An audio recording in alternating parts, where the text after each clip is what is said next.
Olá, amigos. Estaremos hoje chegando até você com mais um assunto da Bíblia. Dessa feita, qual é, André? Pastor, vamos fazer um pouco diferente, vamos estudar um capítulo da Bíblia. E eu lembro que o senhor falou algo muito interessante sobre Lucas 15. Para iniciar Lucas 15, o capítulo fala sobre 3 parábolas. O que é parábola? Bem, André, parábola é a criação de uma história fictícia para esclarecer determinadas verdades. Normalmente, Jesus usava este método de ensino quando ele não queria que determinados grupos tivessem a compreensão plena daquilo que ele estava se reportando ou ensinando. Tá, então a quantos grupos Jesus falava? Porque o senhor falou que a certo grupo ele não queria. Ele falava que tipo de grupo?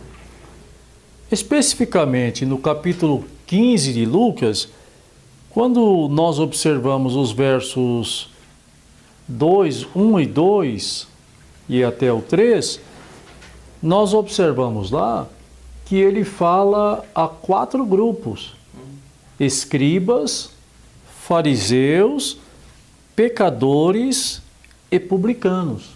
São 2 grupos de religiosos, os fariseus, que era uma religião instituída naqueles dias, os escribas, que podiam pertencer tanto ao fariseísmo como ao saduceísmo ou qualquer outra religião, os pecadores, que eram os irreligiosos ou aqueles que não possuíam uma religião oficial, e os publicanos, que eram pessoas que, não obstante serem judeus, trabalhavam para a república que era Roma. Quando eu olho, eu vejo que tem 3 parábolas em Lucas 15. Mas na visão do senhor, o senhor tinha dito para mim quantas parábolas compõem? É interessante olharmos para a Bíblia. Olhe o verso de número 3. Então lhes propôs Jesus esta parábola. Observou que ele disse esta parábola e não estas parábolas. Logo, o escritor Lucas está afirmando que é uma só parábola. Entretanto, uma parábola com 3 facções, com 3 divisões, ou uma parábola contada em 3 partes, não obstante usar elementos distintos. Então, qual foi o objetivo das divisões dessa parábola? Observe que, ao ter 4 grupos, Jesus precisava ironizar, levando ao descrédito os fariseus e os escribas, e ao mesmo tempo ensiná-los a maneira de ver os outros grupos. E Jesus precisava também mostrar, tanto a publicanos como a pecadores, que havia uma forma de serem restaurados, que a salvação atinge exatamente os que se perdem. Por que não se constitui Prodiguismo? Observe, olha, a primeira parábola, Jesus fala de uma ovelha. Esta ovelha, ela se perdeu ou perdeu alguma coisa?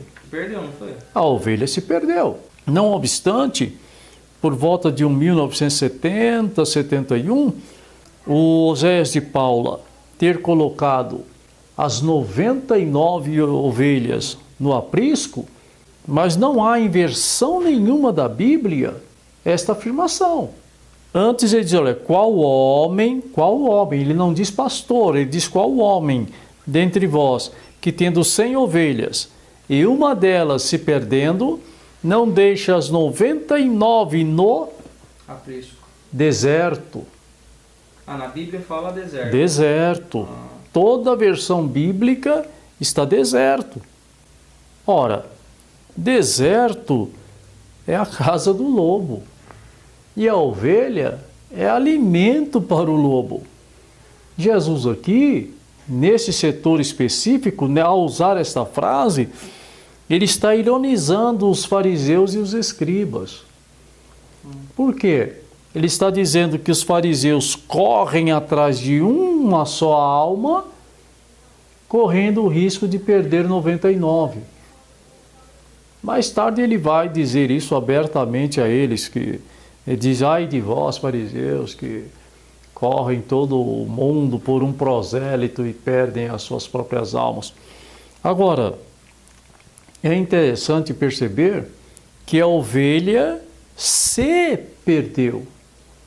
E ela se perde fora do aprisco. Ela se desgarrou e se perdeu fora do aprisco.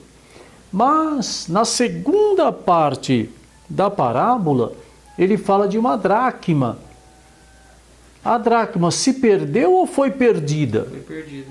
Foi perdida. Ele olha para as mulheres que estavam ali também, e ele diz, qual das mulheres entre vós que perdendo uma dracma não acende uma lâmpada e procura, varrendo a sujeira até encontrá-la? Aqui ele está ironizando e até criticando a mulher dos fariseus e dos escribas. Porque imagine, André, lá em sua residência, sua esposa perde uma moeda. E aí ela tem que acender a lâmpada e varrer. E em meio à sujeira encontrar a moeda que perdeu. Jesus estava dizendo nas entrelinhas que as mulheres dos fariseus eram porcas. Porque se uma mulher precisa varrer a sujeira da casa para encontrar uma moeda perdida recentemente, é porque essa mulher não limpava. Isto interpretando no sentido literal. É claro que podemos interpretar no sentido religioso, cultural, tipológico, simbólico, e aí mudaria então isto. Correto? Entretanto, a ovelha se perdeu fora do aprisco e a dracma foi perdida dentro de casa. Chegamos à terceira parte. Olha, imagine, como um bom pedagogo que Jesus foi, e um filósofo de um pensamento elevado e sublime. Você imagina Jesus mudando a última parte?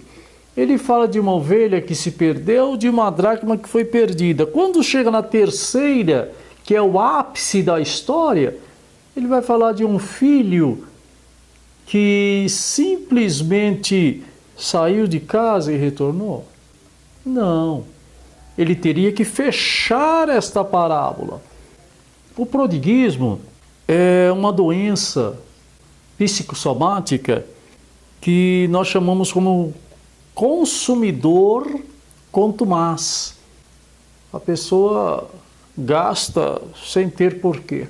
Agora, não configura-se o fato daquele moço, não se configura essa doença naquele moço mais novo, a quem o pai deu parte da herança. Absolutamente. Ele simplesmente tinha um coração grande e uma má administração. Foi para uma terra estranha e quis agradar as pessoas, dando para as pessoas. Alguém pedia alguma coisa e ele até que se gastou tudo. E aí ninguém lhe dava nada. Porém, Jesus teria que terminar a sua parábola falando no mínimo de 2 filhos perdidos.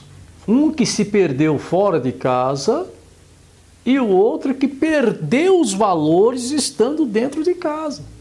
Igual a ovelha e a dracma. Isso.